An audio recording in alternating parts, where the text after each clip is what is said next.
What is a low deposit home loan? To start, generally speaking, a normal deposit is 20% of the purchase price. And in today's economy, 20% is generally seen as a large amount of money, and most people actually start with a low deposit. So in this video, what I'm going to do is go over a few ways you can access a low deposit home loan. So the first thing you can do is look at what grants and schemes you qualify for. At the moment here in Melbourne, there's a few different schemes that you can get. So there's three mainly. There's also the new home builder scheme, which has just been announced for 25 grand, which as of yet you cannot use that towards your deposit. There's a lot of talk out there saying you can, but as of yet, no lender has said you can, and I don't think they will unless the government changes the way that grant is run. So let's go through them. The newest one, which just got released January 2019 this year, is the first home loan deposit scheme. So basically what that is the government comes in and guarantees first homeowners, which basically means if you're buying a house as a first homeowner with a low deposit, you don't have to pay any mortgage insurance. So to give you an example of a situation like that, without the scheme, if you're a first homeowner, you're probably going to pay, if you're buying a property around 600k in Melbourne, you're probably going to pay around 4% mortgage insurance off a minimum deposit. So that's an extra 20 grand basically that you don't have to come up with if you qualify for the first home loan deposit scheme. So you need to look at that one because that's a biggie. The second one is first homeowner grant. So the first homeowner grant's actually been around, I think, since 2001. And in Victoria, it's a state government grant. In Victoria, if you're building a new home or buying a home that's new, you can get 10 grand back, which is the first homeowner grant. That 10 grand can actually count towards your deposit. So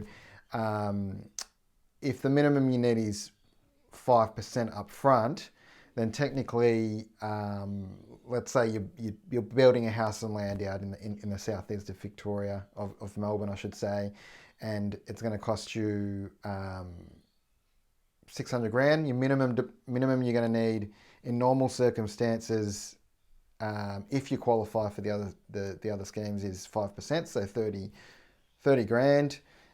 If you're getting 10 grand from the first homeowner grant, well, now you only have to come up with 20 grand. Whereas before it was more closer to 50 grand you'd have to come up with. The other grant that people aren't aware of is the stamp duty concession. So if you're purchasing in Victoria, I think it's up to 600 grand, your stamp duty is waived completely. So what does that mean? If you're a normal buyer and you're buying, I don't know, your second home, for example, you're going to pay full stamp duty. So on a $600,000 home, it's about 30 grand. So you're getting 30 grand discount there as well, which allows you to get in the market off a low discount. So you're probably thinking, what is the minimum I can get in the market on? I would say start looking at when you get to 3 or 4%, contact your broker and actually sit down with them, and they will map out a path for you to be able to get into the property market as soon as possible. There are other ways of getting into the market off a lower deposit. You can use a family guarantor. In fact, off a family guarantor, it's possible to get in off zero deposit.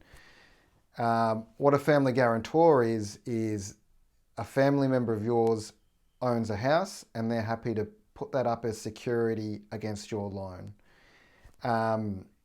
So when you're going to the bank to get a loan, we say to the bank you're applying for, we say, we've got a guarantor property here, and in the bank's eyes, they love that because it's less risky for them to give you the loan. So based off that, you can get a zero deposit home loan. But again, you need to you need to be lucky to have a family member that is willing to do that, but you also need to be in the right financial position.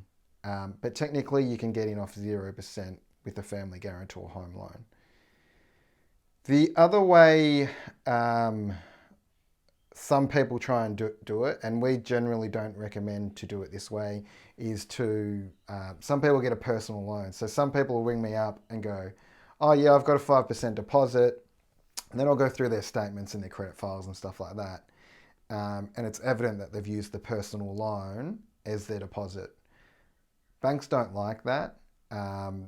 You can do it that way, but that is the exception to the rule. Most of the time, you actually make your position worse by accessing more credit. So before you'd even think about that, you'd sit down with a good mortgage broker to discuss that. Low deposit home loans, that's about all I've got for now for you. If you need to chat anything, get in touch, but that pretty much has it all. Get in touch with a broker when you've got 3 or 4% of your purchase price.